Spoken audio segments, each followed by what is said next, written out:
টান দেন ভাই, টান দেন ভাই, ডাউন দেন, ডাউন দেন ভাই, ডাউন দেন, এটা ভাই আপনি ডাউনে যান না ভাই।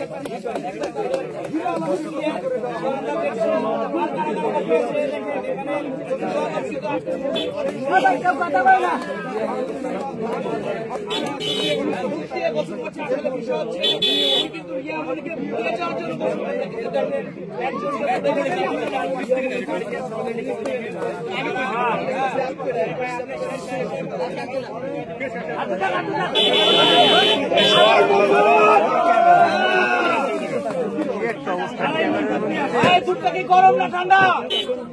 প্রচুর ঠান্ডা।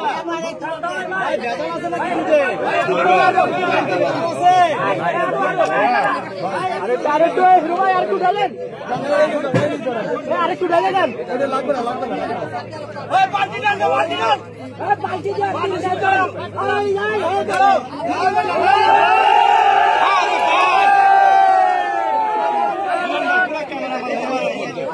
তোমার এত করে কইলাম ভাই, ঠিক আছে সানি ভাই।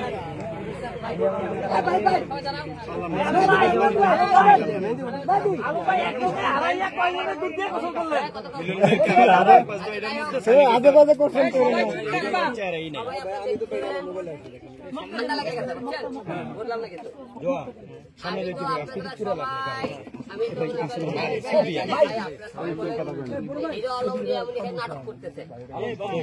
আবারও আইলাম, তারপর আপনি দিলেন।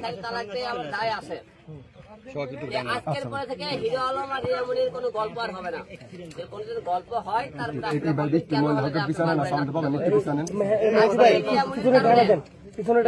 যত মান সম্মান ছিল সব হারাইছি। আজকে একটা মেয়ের কারণে আজকে আমি ধ্বংস হয়ে গেছে। আজকে আসলে হিরো আলম আজকে রিয়ামনির জন্য আজকে মানুষ আমাকে গালি দেয়। তাই আজকে আপনাকে একটা কথা বলতে চাই, আপনারা সবাই জানেন এই জায়গা এই এম ব্লকে গত 29 তারিখে এই জায়গাতে আমি ঘুরতেছিলাম। এখান থেকে কয়েকজন হলে 6 জন লোক আমাকে টেনে নিয়ে যায়, মাঝখানে নিয়ে যায়, ডক্টর করে মেরে রেখে চলে যায়। রেখে চলে যাওয়ার পরে এখান থেকে আমাকে হসপিটাল নিয়ে যায়। আপনারা সবাই জানেন হসপিটাল নিয়ে যায়, চিকিৎসা করার পরে ওখান থেকে আমাকে বাসায় নিয়ে যায়। এটা আপনারা সবাই দেখেন, এখান থেকে হসপিটাল নিয়ে যায়, তারপরে চিকিৎসা করে বাসায় নিয়ে যাওয়ার পরে বাসা থেকে রিয়ামনি আমাকে বের করে দেয়। ঘটনাটা হলো থেকে আপনার কিছুর আগে দেখছিলেন রিয়ামনি যখন বাসায় আমি और प्रेमिकों করতে কিন্তু মানে রক্তাক্ত করে তার উপরে কবর থেকে রক্ত ধরায়। ধরানোর পরে রিয়ামনি ও আল্লাহ গো করে কি আর ধরিয়ে ধরলো দেখছেন আপনারা, মানে জামাই খেয়েছিল তার, আপনারা দেখছেন। তারপরে সেখান থেকে আমি হিরো আলম রক্তাক্ত লাশ আমরা তার রিয়ামনির সামনে ছিল হসপিটালে।